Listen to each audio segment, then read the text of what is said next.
जयपुर के मोक्षधाम से live report. मौत के आंकड़े छुपा रही सरकार। दोपहर 3:30 बजे तक 18 कोरोना शवों का संस्कार।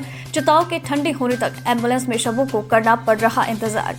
कोरोना महामारी की दूसरी लहर जान पर भारी पड़ रही है। सरकारी आंकड़ों के अनुसार प्रदेश में संक्रमण से रोजाना 70 से 80 मरीजों की मौत हो रही है, जबकि राजधानी जयपुर में मौत का आंकड़ा 8 से 10 के बीच होने का दावा है।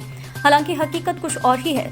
मंगलवार दोपहर को जयपुर के आदर्श नगर स्थित मोक्षधाम पहुंचे।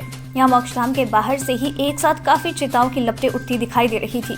मोक्षधाम में प्रवेश करने पर पता चला कि करीब 2 बजे तक दोपहर में मोक्षधाम के एक हिस्से में 8 चिताएं एक साथ जल रही थी।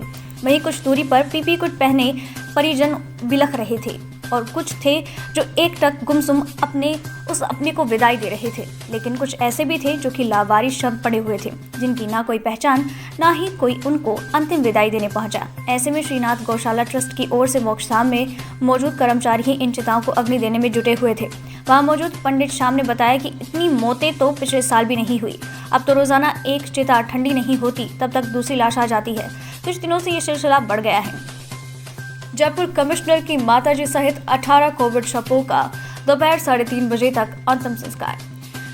गमगीन माहौल के बीच घोर सन्नाटे को चीरते हुए एक के बाद एक आधे घंटे में एम्बुलेंस शवों को लेकर आदर्श नगर मोक्षधाम पहुंच रही थी। वहां मौजूद दमकल कर्मी इन गाड़ियों और मोक्षधाम के आसपास के इलाकों को सैनिटाइज कर रहे थे।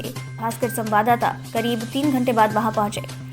इस बात पता चला कि दोपहर करीब 3:30 बजे तक कोविड पॉजिटिव 18 शवों का अंतिम संस्कार हो चुका है। इनमें जयपुर के पुलिस कमिश्नर आनंद श्रीवास्तव की माताजी भी शामिल हैं। इसके बाद भी देर शाम तक शवों के आने का सिलसिला बरकरार रहा। इनमें नगर निगम की 8 गाड़ियां लगी हुई है जो शवों को निःशुल्क मोक्षधाम पहुंचा रही है। मोबाइल पर वीडियो कॉल के जरिए दिखाई अंत्येष्टि। बेटी ने दी मां को मुखाग्नि।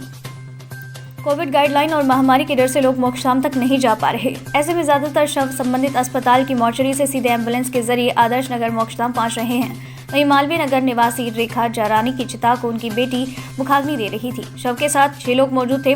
इनमें 4 महिलाएं थी। रोते बिलखते परिजन कर्मचारियों की मदद से अंतिम संस्कार की क्रिया कर रहे थे। परिवार की महिलाएं घरों में मौजूद अपने नजदीकी परिजनों को मोबाइल फोन पर वीडियो कॉलिंग के जरिए लाइव अंत्येष्टि दिखा रही थी। परिजनों ने बताया कि कोरोना पॉजिटिव रेखा की सोमवार रात को तबीयत बिगड़ गई और उसके बाद उन्होंने आज सुबह दम तोड़ दिया।